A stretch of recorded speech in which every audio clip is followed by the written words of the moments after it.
പുരുഷന്മാർക്ക് പൊതുവെ ഉണ്ടാവുന്ന ഒരു പ്രയാസമാണ് പ്രോസ്റ്റേറ്റ്. നമുക്ക് എല്ലാവർക്കും അറിയാം പ്രോസ്റ്റേറ്റ് ഗ്രന്ഥിയുടെ ബുദ്ധിമുട്ട്. അത് ഏജ് ആയിട്ടുള്ള 45-ന് മേലെയുള്ള പുരുഷന്മാരിലാണ് പൊതുവെ പ്രോസ്റ്റേറ്റ് ഹൈപ്പർട്രോഫി BPH കണ്ടുവരാറുള്ളത്. പ്രോസ്റ്റേറ്റ് ലൈംഗിക പ്രശ്നങ്ങൾക്ക് കാരണമാകുമെന്ന് ചില പേഷ്യൻസ് ചോദിക്കാറുണ്ട്. ഡോക്ടർ എൻ്റെ പ്രോസ്റ്റേറ്റ് കൊണ്ട് ഇന്ന പ്രശ്നങ്ങൾ തോന്നുന്നുണ്ട്, അല്ലെങ്കിൽ പ്രോസ്റ്റേറ്റ് കണ്ടുവന്നതിന് ശേഷമാണ് ഡോക്ടർ എനിക്ക് ഈ പറഞ്ഞ ഉദാഹരണത്തിന് പ്രശ്നം ഉണ്ടാവാത്ത അവസ്ഥ, അല്ലെങ്കിൽ എൻ്റെ സ്ഖലനം സംഭവിക്കാത്ത അവസ്ഥ, അല്ലെങ്കിൽ സെക്സോട് താല്പര്യമില്ലാത്ത അവസ്ഥ എന്ന് പറയാറുണ്ട്. ഇതൊരു യാഥാർത്ഥ്യമാണ്. നമുക്ക് പ്രോസ്റ്റേറ്റ് വന്നു കഴിഞ്ഞാൽ അത് 3 പ്രധാനപ്പെട്ട സെക്ഷൽ പ്രശ്നങ്ങൾക്ക് അത് കാരണമാകാറുണ്ട്. അപ്പം ഇന്ന് നമുക്ക് വിശദമായിട്ട് അത് എന്തൊക്കെയാണെന്ന് പരിശോധിക്കാം. ഞാൻ ഡോക്ടർ സയ്യിദ് മുഹസിൻ. പിന്നെ പ്രോസ്റ്റേറ്റ് വന്നു കഴിഞ്ഞാൽ ഏറ്റവും പ്രധാനമായിട്ട് സെക്സ് ബാധിക്കുന്നത് അതിൻ്റെ ഉദാഹരണത്തെയാണ്.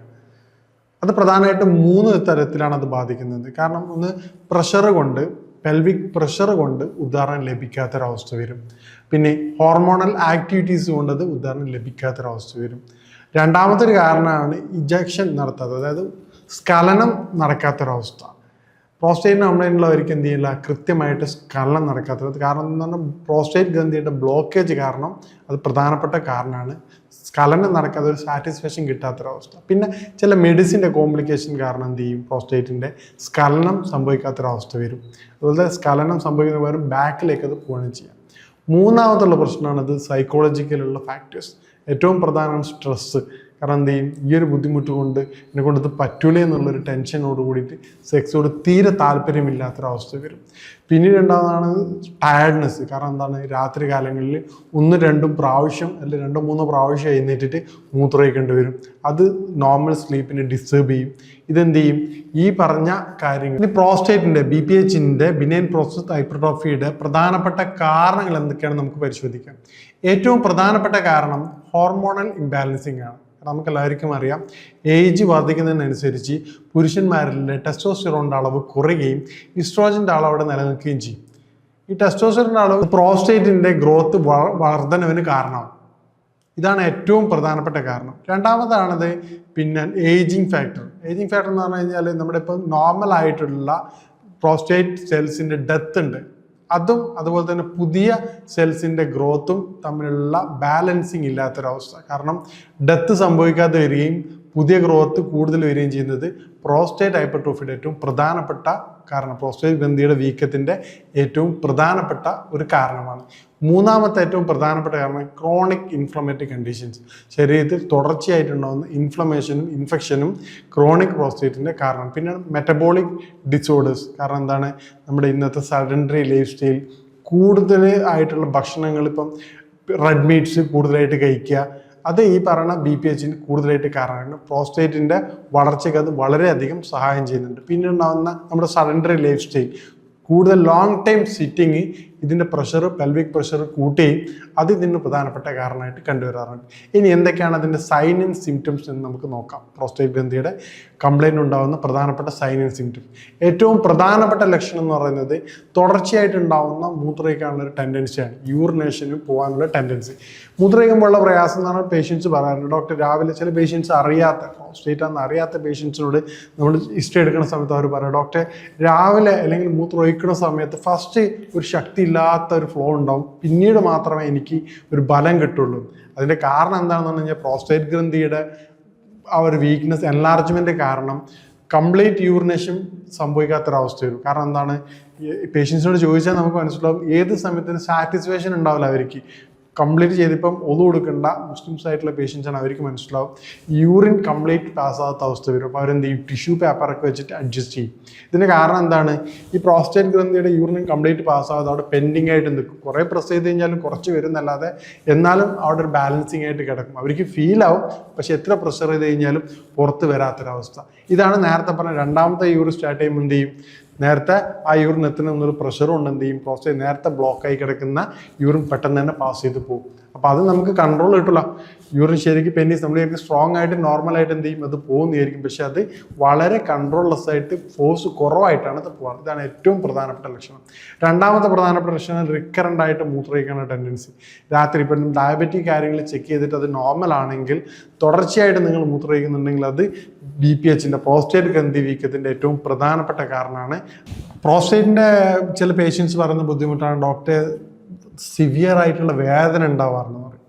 അപ്പോൾ പ്രോസ്റ്റേറ്റിൻ്റെ വേദനയ്ക്ക് നമുക്ക് ചെയ്യാൻ പറ്റുന്ന പ്രധാനപ്പെട്ട 2 കാര്യങ്ങൾ. ഒന്ന്, നമുക്ക് ആ പെൽവിക് ഏരിയയിൽ നാവിയുടെ ഭാഗങ്ങളിൽ ഇളം ചൂടുള്ള വെള്ളത്തിൽ പിഴിഞ്ഞ് തോർത്തുകൊണ്ട്, അല്ലെങ്കിൽ പിന്നെ പ്രഷർ ചൂടാക്കിയിട്ടുള്ള തോർത്ത്, അയൺ ബോക്സിന് മുകളിൽ വെച്ചിട്ടുള്ള തോർത്തുകൊണ്ട് ചെറുതായിട്ടൊന്ന് മസാജ് ചെയ്യുക, പ്രസ് ചെയ്യുക.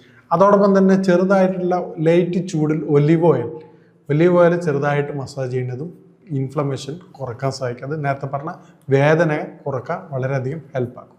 ഇതുപോലെ തന്നെ പ്രധാനപ്പെട്ട ഒരു കാര്യമാണ് നമുക്ക് പിന്നെ ചൂടുവെള്ളത്തിൽ ചെറിയൊരു ബേസിനിൽ ചൂടുവെള്ളം വെച്ചിട്ട് ദിവസത്തിൽ 2 പ്രാവശ്യം ഒരിളം ചൂടുവെള്ളത്തിൽ 10 മുതൽ 15 മിനിറ്റ് ചെറിയൊരു നുള്ളു ഉപ്പിടുകയാണെങ്കിൽ അത് ആൻറ്റി ഇൻഫ്ലമേറ്ററി എഫക്റ്റ് ഉണ്ട്. ഇളം ഉപ്പ് ഉപയോഗിച്ച് ചെയ്യുകയാണെങ്കിൽ 2 നേരം ഒരു 10 മുതൽ 15 മിനിറ്റ് ഇരിക്കുകയാണെങ്കിൽ നല്ല റിലീഫ് കണ്ടുവരാറുണ്ട്. അതോടൊപ്പം തന്നെ അതിന് ശേഷം എന്ത് ചെയ്യുക, നേരത്തെ പറഞ്ഞ ഒലീവ് ഓയിൽ വെച്ചിട്ട് ചെറിയ ഇളം ചൂടിൽ മസാജ് ചെയ്യണം. അതിൻ്റെ എഫക്റ്റ് ഡബിളായിട്ടും കണ്ടുവരാറുണ്ട്. ഇനി പ്രോസ്റ്റേറ്റ് ബന്ധപ്പെട്ടിട്ടുള്ള നമുക്ക് ചെയ്യാൻ പറ്റുന്ന ഫിസിക്കൽ ആക്ടിവിറ്റീസ് എന്തൊക്കെയാണെന്ന് നോക്കുക. ഏറ്റവും പ്രധാനപ്പെട്ട നമ്മൾ ബ്രിസ്ക് വാക്കിംഗ് ആണ്. അതായത് വളരെ സ്പീഡിൽ ഒരു അരമണിക്കൂർ കൊണ്ട് തന്നെ വളരെ സ്പീഡിലായിട്ടും നല്ല കൈയും വീശി നടക്കുക എന്നുള്ള രൂപത്തിൽ നടക്കുകയാണെങ്കിൽ അത് പെൽവിക് പ്രഷർ കുറയ്ക്കുകയും അതോടൊപ്പം തന്നെ സർക്കുലേഷൻ ബോഡിയിൽ കൂട്ടുകയും ചെയ്തു വരാറുണ്ട്. അത് ആൻറ്റി ഇൻഫ്ലമേറ്ററി എഫക്റ്റ് ആയിട്ട് ബോഡിയുടെ എല്ലാ ഭാഗത്തും സർക്കുലേഷൻ എത്തുമ്പോൾ നേരത്തെ പറഞ്ഞ പോലെ ഇൻഫ്ലമേഷൻ കുറക്കുന്നതും അത് പ്രോസ്റ്റേറ്റിൻ്റെ റിലീഫിനും വളരെയധികം എഫക്റ്റ് ആയിട്ട് കണ്ടുവരാറുണ്ട്. രണ്ടാമതൊരു കാര്യമാണ് നമുക്ക് പിന്നെ പെൽവിക് എക്സസൈസ്. പിന്നീട് നമുക്ക് ചെയ്യാൻ പറ്റുന്ന ഡയറ്റിൽ കൺട്രോൾ ചെയ്യാൻ പറ്റുന്ന നമുക്ക് കൂടുതലായിട്ട് ഉപയോഗിക്കാൻ പറ്റുന്ന പിന്നെ ഏറ്റവും പ്രധാനപ്പെട്ടായിട്ടുള്ള സാധനമാണ് പംകിൻ സീഡ് ടീ.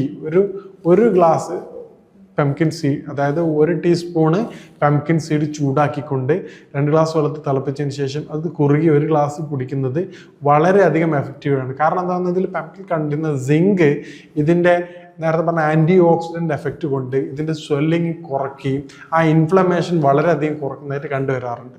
അതോടൊപ്പം തന്നെ നമുക്ക് ബാർലിയുടെ വെള്ളം വളരെയധികം കുടിക്കുന്നത് മസിൽസ് നേരത്തെ പറഞ്ഞ ആൻറ്റി ഇൻഫ്ലമേറ്ററി എഫക്റ്റും യൂറിൻ വളരെ സ്മൂത്തായിട്ട് പോകുന്നതിനും സഹായിക്കും.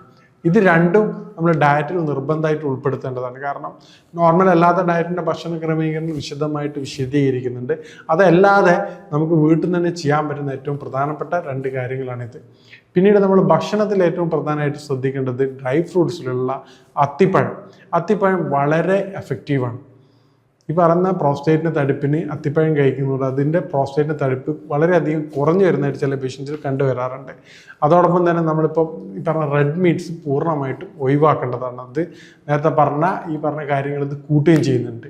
ബാർലി, പിന്നെ ആൻറ്റിസോഡ് റിച്ച് ആയിട്ടുള്ള ഗാർലിക്, ഉലുവയുടെ വെള്ളം ദിവസവും ഇനി പ്രോസ്റ്റേറ്റ് വന്നു കഴിഞ്ഞാൽ നിർബന്ധമായിട്ട് ശ്രദ്ധിക്കേണ്ട കുറച്ച് കാര്യങ്ങൾ നേരത്തെ പറഞ്ഞ പോലെ ആ പെൽവിക് എക്സസൈസും അതുപോലെ തന്നെ ബ്രിസ്ക് വാഷ് നിർബന്ധമായിട്ട് ചെയ്യേണ്ടതാണ്.